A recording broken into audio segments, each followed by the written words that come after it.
Hi everyone, it's William. Welcome to the Grand Duke Dmitri Diary series. We're in 1921. This is my second attempt to make a video today because my dog suddenly started getting rowdy during the last one. So we'll give it another try and hope for the best.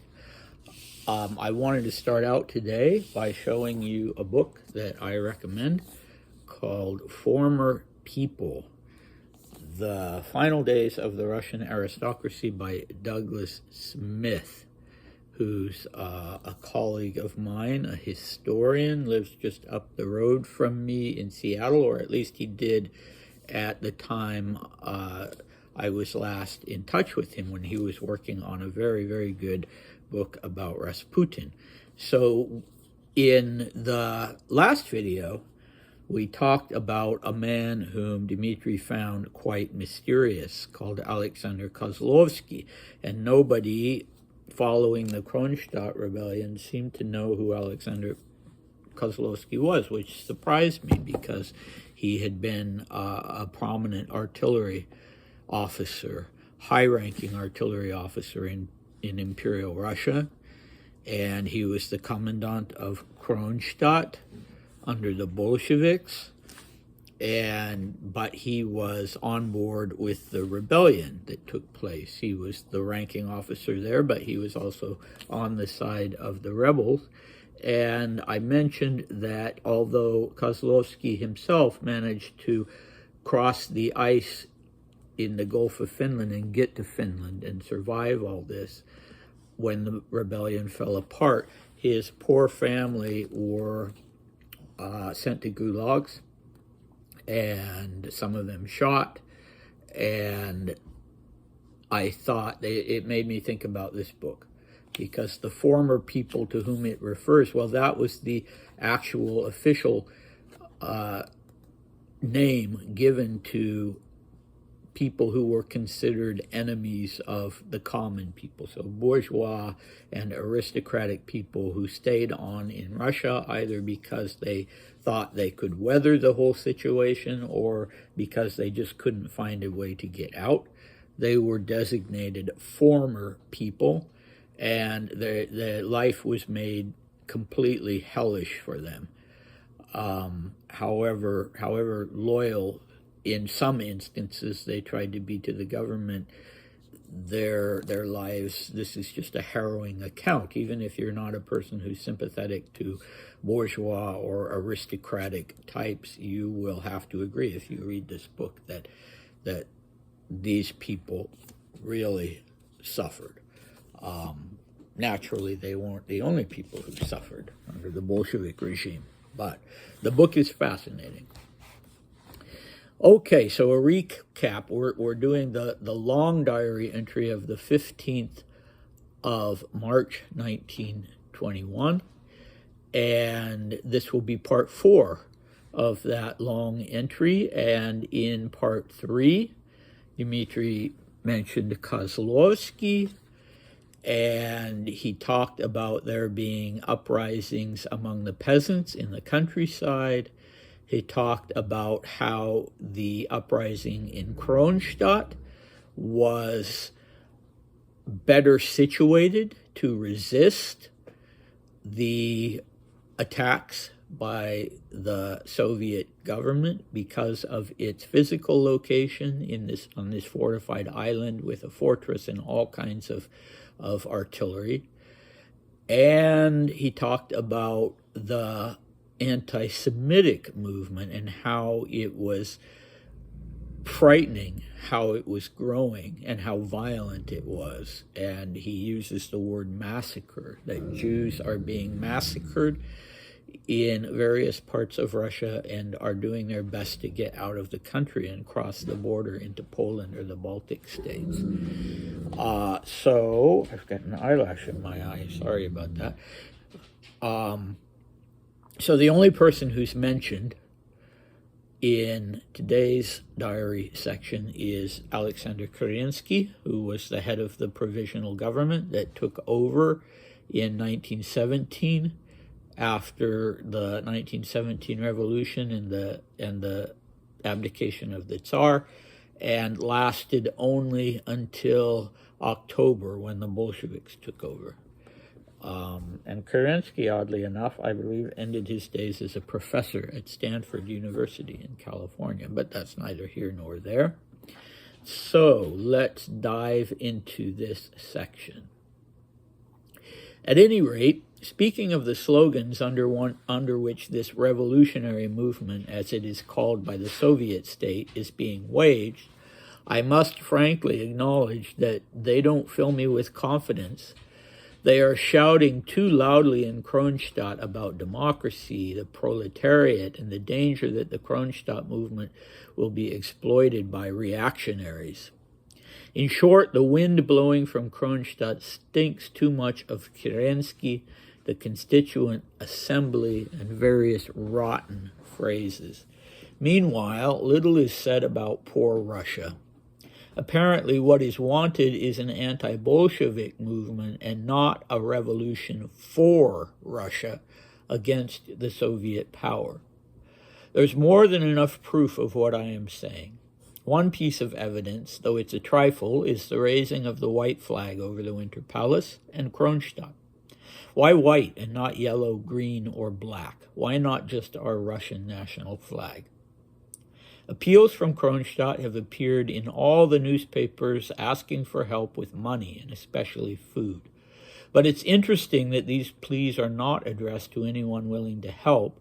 It's interesting that these pleas are not addressed to anyone willing to help, but specifically to the workers of the world, with the qualification that Kronstadt does indeed want to overthrow the Bolsheviks, but God forbid that anyone should think that it's a reactionary movement.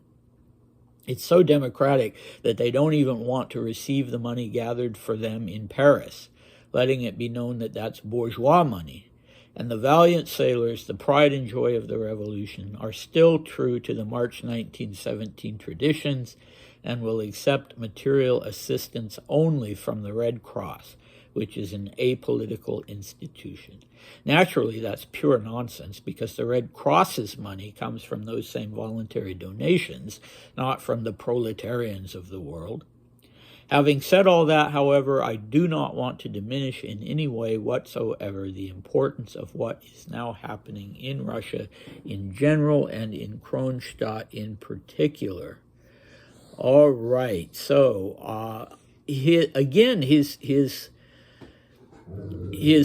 news that he's getting is relatively accurate. I don't know anything about these flags, and I'm not sure. Dmitri's kind of, he's really focused on these flags, and those are for him a big hint. But I don't know if it's true.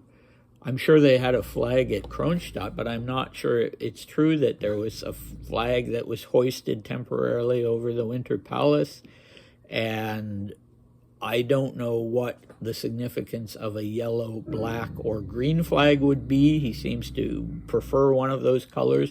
Maybe the black was anarchist, and maybe the green. I know there were people during the Russian Civil War who were called the Greens as opposed to the Reds and the Whites, but I can't remember what green signified. I don't know what he means by why isn't it our national flag? What would the national flag be? It wouldn't presumably be the Imperial Russian flag. So we talked about that before. The flag thing, I don't get. Okay. The appeals that appeared in the newspapers in Western Europe asking for help, those absolutely did occur. And the appeals, I don't know why the Kronstadt rebels wanted money, what they would have done with money, but food, that's obvious. And the qualification was also real, that they were making clear that this was an appeal to the worldwide proletariat and the workers, and they didn't want money from other elements. That was also true. And you could say that it was true that these white Russian emigre groups were trying to take advantage of the situation, but they were doing it in what they saw was a positive way. Oh, The Kronstadt rebels want to get rid of the Bolsheviks, and we want to get rid of the Bolsheviks. So why shouldn't we help them? But as Dmitri mentioned before, and in this section, it was absolutely crucial to the rebels, in their opinion, that they should not in any way be associated with anything to do with the monarchists and other elements of the emigre circles, because they wanted to remain in Russia. They wanted this rebellion to spread. They wanted other groups in Russia to welcome and join in with this rebellion, and so they were, obviously didn't want to be associated with these bourgeois, aristocratic, monarchist types. Okay. And the fact of the matter is that the rebels did only want to privilege some people. They didn't want to privilege, they weren't democratic in the sense of wanting everybody to be equal. Certainly they didn't want Jews to be privileged in any way. Anyway, as far as what Dmitri himself, how he's reacting to all of this, in the past, he's always emphasized that the Russian people need to and will choose for themselves what kind of government they want, that there will be some kind of assembly or conference, and the Russian people will choose for themselves, and if they choose to have a monarchy, great. If they don't, well, c'est la vie, and that has been his attitude throughout, although obviously we understand that he wanted there to be a monarchy. And he was on board with Kerensky at first in 1917. He was actually enthusiastic about Kerensky and talked about admiring Kerensky and considering him a true man of action.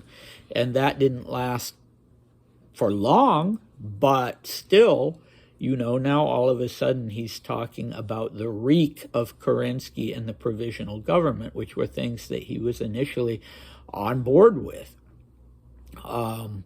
And he's grouping all of these things together. The bad things on the one side are democracy, the proletariat, Kerensky, the provisional government.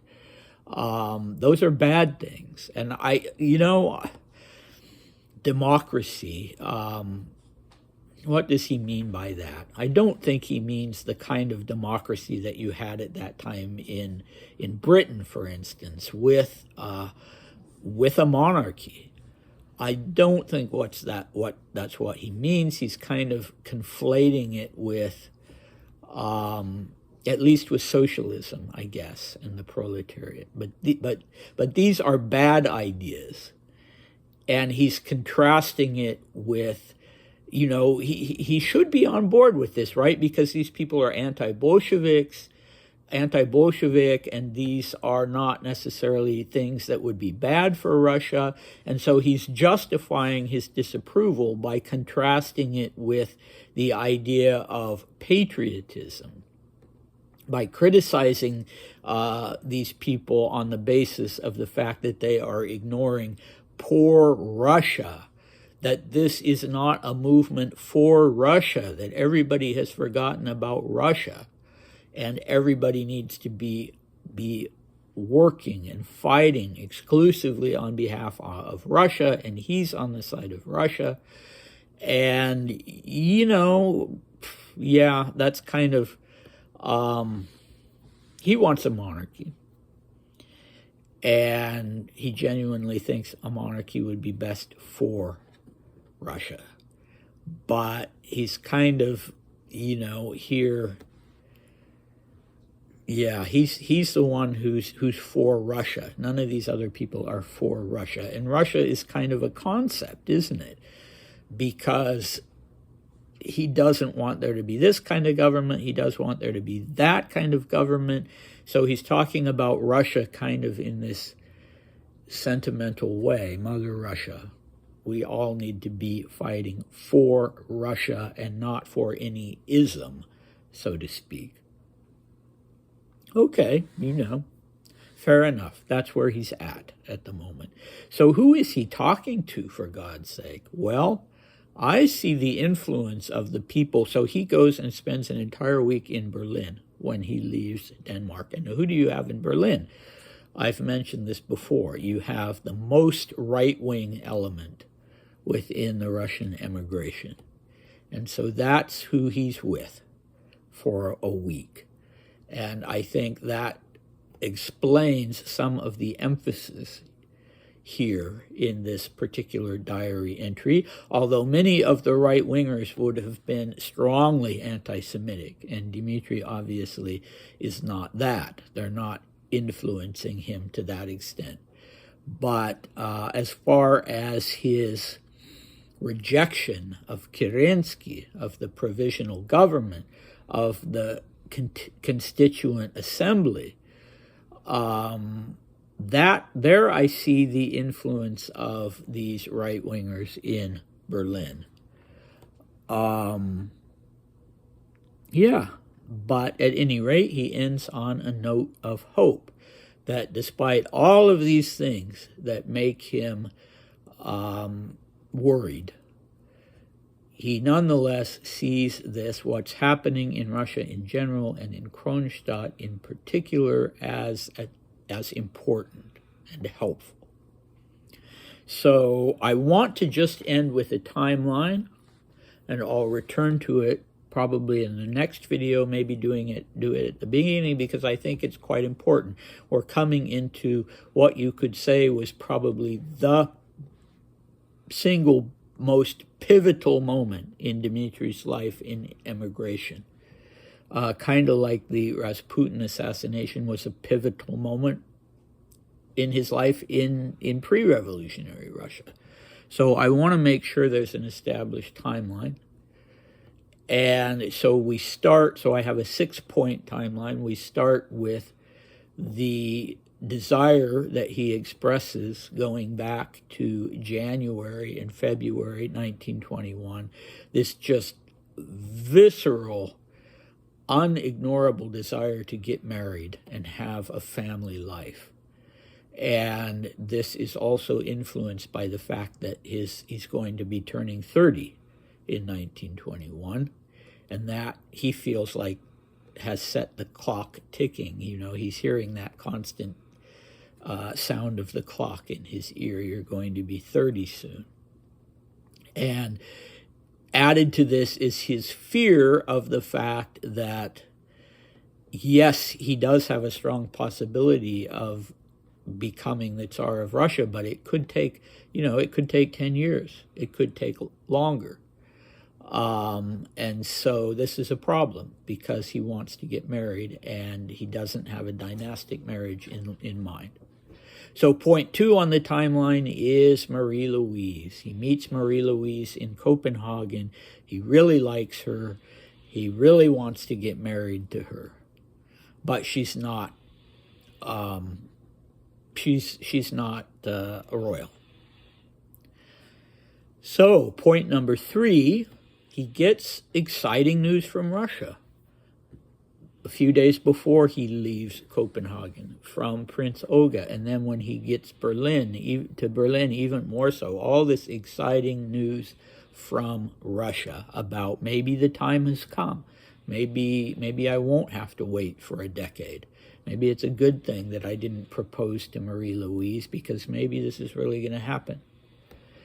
Okay, point 4 on the timeline is the week he spends in Berlin from the 1st or 2nd of March until the 8th of March. He spends in Berlin, and that is not any sightseeing trip or a stop to visit a few people he knows. That is a crucial thing. A very important event takes place in Berlin. And that, point number 5, is the consequences of the week he spends in Berlin. So that sets the ball in motion. There's what happens in Berlin, and then there's what happens after Berlin. Finally, we conclude the timeline with his elopement with Coco. And I use the word elopement not in the traditional meaning that they go off and get married, because they don't get married, as you know. But elopement in the sense that that's really what it was. They didn't tell anybody. They just got in a car and left Paris. And they tried to keep it secret for as long as they could, this relationship. And that is what I mean by elopement. And that is the end of Marie-Louise's prospects. She doesn't come back into the picture. And after this series of 6 things, Dmitri renews his life in emigration on a completely different footing. So be patient. We're getting there. We have one more diary entry, one more section of this long diary entry that deals with Kronstadt. It's a very, very interesting one, and even more interesting than the ones that we've already done. And then we're going to Berlin. So definitely come back for those, and I'll see you next time. Bye.